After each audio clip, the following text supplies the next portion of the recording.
Hello and welcome to another week of Soap Secrets. Now, Victoria Wilson is joining me today. Hi, Victoria. Hi, Hannah.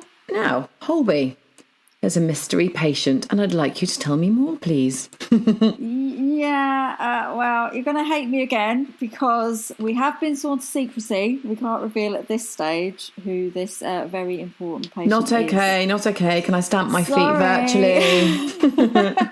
Sorry. You're going to absolutely hate me. We have been sworn to secrecy on who this patient is. We can't say who they are. I suppose for the purposes of this chat, let's just call them patient X. I quite like that. It's quite mysterious.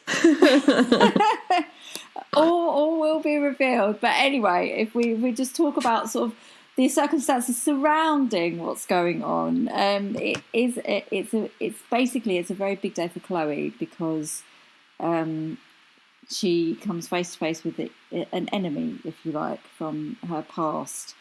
Basically, there's been some hiccups along the way, but the patient has been selected as a candidate for Jack and Eli's trial, and this is the day that they arrive at Holby.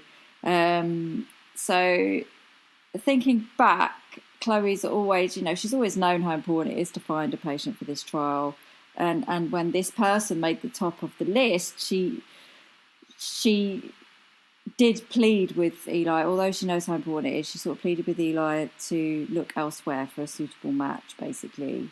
But with everything sort of riding on this trial being a success and putting Holby sort of at the forefront of this pioneering research, Chloe's request was denied. So this week we've got Eli kind of wanting to roll out the red carpet and shout about the arrival of patient X from the rooftops.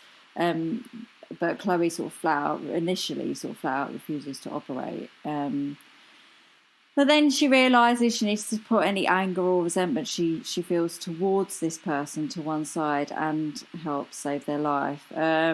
Now, when they come in, fortunately, they don't need to share too many pleasantries or unpleasantries, as the case may be, as the patient is sort of desperately frail.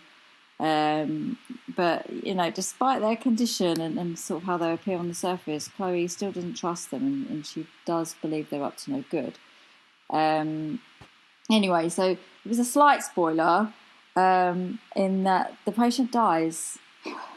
They die rather suddenly. Big spoiler. And, that is a spoiler, but the spoiler here is obviously more surrounding who the patient is. So I don't think I'm giving too much away saying that. But when they do, Chloe's you would think of sort of be relief. She sort of turns to suspicion in many ways. You would think, great, she can rest easy now they're out of her life. But you're almost also left wondering if she could be in some danger. I'm so sorry. I'm being really, really cryptic, but I'm having to be. You are being cryptic at the moment. I'm having to be quite vague at the moment because it is quite a big reveal. But as always with Holby, all will soon be revealed. And now the really grossy storyline that really I feel uncomfortable talking about every week. It's kind of ramping up. I mean, there has to be a finale to this, doesn't there? There's got to be at some point. But are we any closer? Yeah.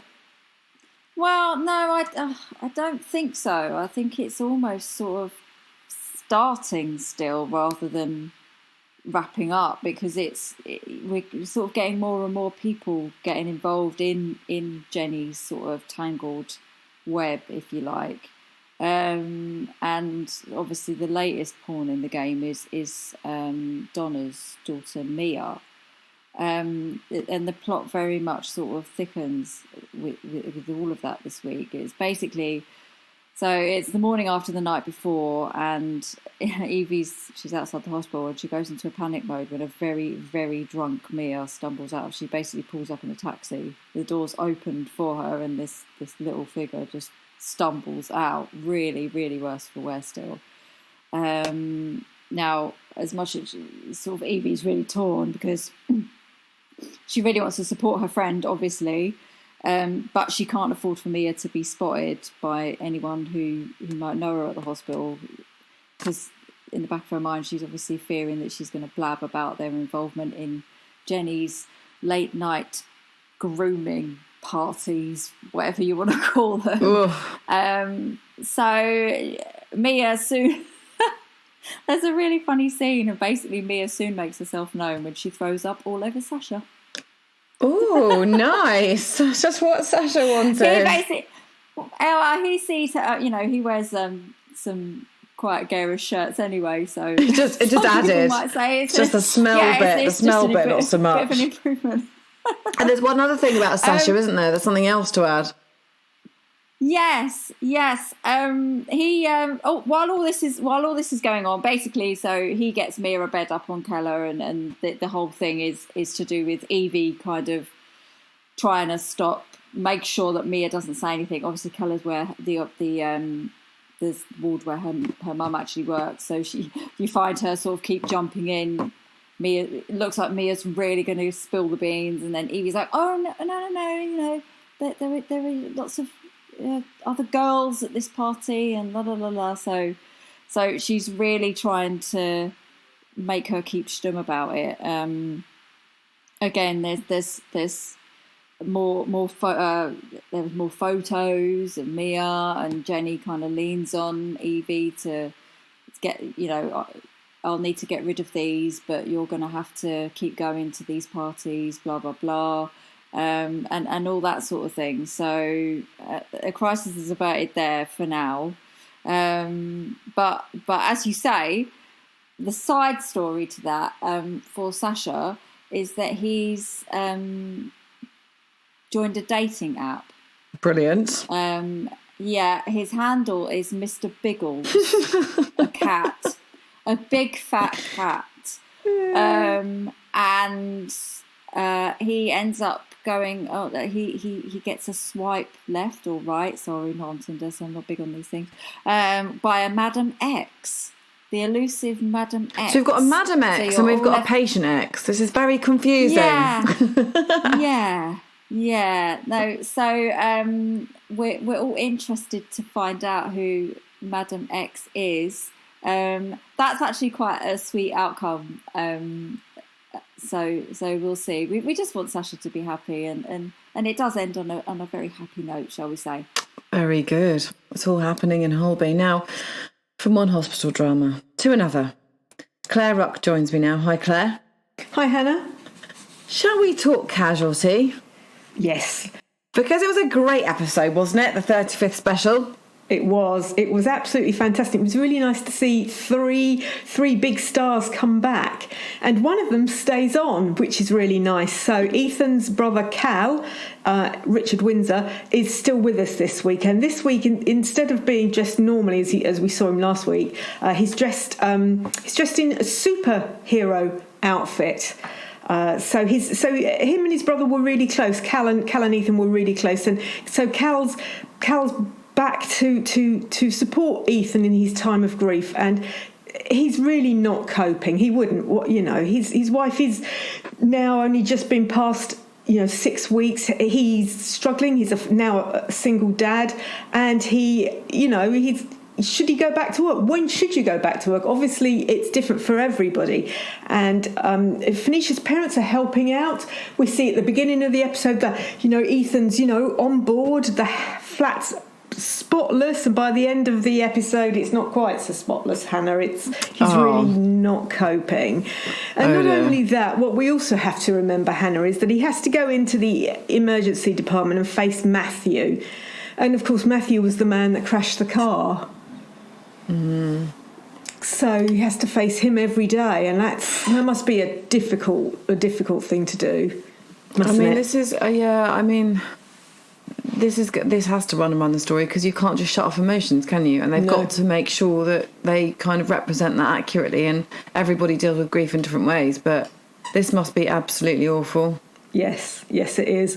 So this week, it's a really touching scenes between Ethan and Cal, and that's why he's in his Superman outfit. He's really, really trying to support Ethan, but at the moment Ethan's beyond help. He's just not coping. So And also, you know, this is a cracking episode. There's more Tina and Jacob drama. Do you remember? This is quite dark, isn't it, this? Yes, it is. If we remember a good month ago, because we had that two-hander between Tina and Jacob, and at the end we saw her throw this heavy object. I think it might have been an award at Jacob. I mean, it was really frightening. He darked, there was glass, he cut himself. And this week she's just ramping it up. She must be very insecure in her relationship, because Jacob, you know, she accuses him of flirting with new Dr. Stevie. It's not, you know, when you go into the office, of course you smile and talk to women and men who you work with, don't you, Hannah? It doesn't mean you're flirting with them. This is just normal human interaction. You've got to spend 8 hours a day with these people. You're going to say good morning, good night, did you see last night? But the jealousy is out of control. It is massively, massively out of control. And it ramps up so much. She's accusing Jacob of just about everything. And also, she does something really horrible. She's living with him in his house. And he had this red necklace that was hanging on a mirror. And well, he suddenly says to her, have you seen that red necklace? And she said, oh, that piece of tat, I threw it out. And he said, oh, that was the only thing I had of my mother's. So his mother wasn't, you know, wasn't very rich by any standards. But this one piece of jewellery, this one piece of costume jewellery was really important to him. And she just decided it was a piece of tat and threw it out. So she manipulates him over this because he's quite angry. And then she's, you know, all about it, you know, I'm really sorry, forgive me. And then at the end of the episode, we see her attack Jacob. Now, it's difficult, this one, because Tina's quite little and Jacob's quite tall, isn't he? He must be over 6 foot.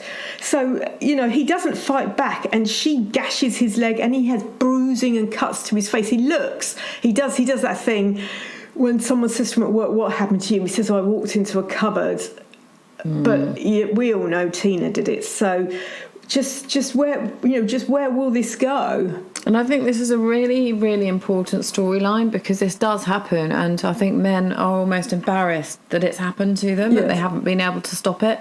So, and they don't seek the help that perhaps, I mean, not a lot of women don't either, but, you know, they don't, it's not as obvious, is it, somehow? Yeah. It's not as obvious, because you see Tina, this tiny little thing, you would never think she could inflict that kind of damage on a big guy that works out. You know, Jacob is fit. Yeah, that's just, it's a really, so do we think she can get the help that she needs, or is she, you know, is this something that she can deal with? Does he want to be with her enough? Does this damage them too much? I think this has damaged them too much, because we see a metaphor within this episode when Jacob dives into the river to save a lady that's tried to kill herself, and he keeps coming back to this thing where he's bobbing up and down in the water, and I think he feels this relationship is drowning him. Yeah, and do we think it will end soon? I mean, have you got any ideas of when this will? I think it's going to run a little bit longer. I think it's going to have to ramp up, and they're going to do a massive, big eruption. Right. Well, that's a lot, folks, from the hospital dramas, I'm afraid. More next week. There's a lot of patient exits, a lot of mysterious things going on. Perhaps next week they can tell us more. But until then, keep watching.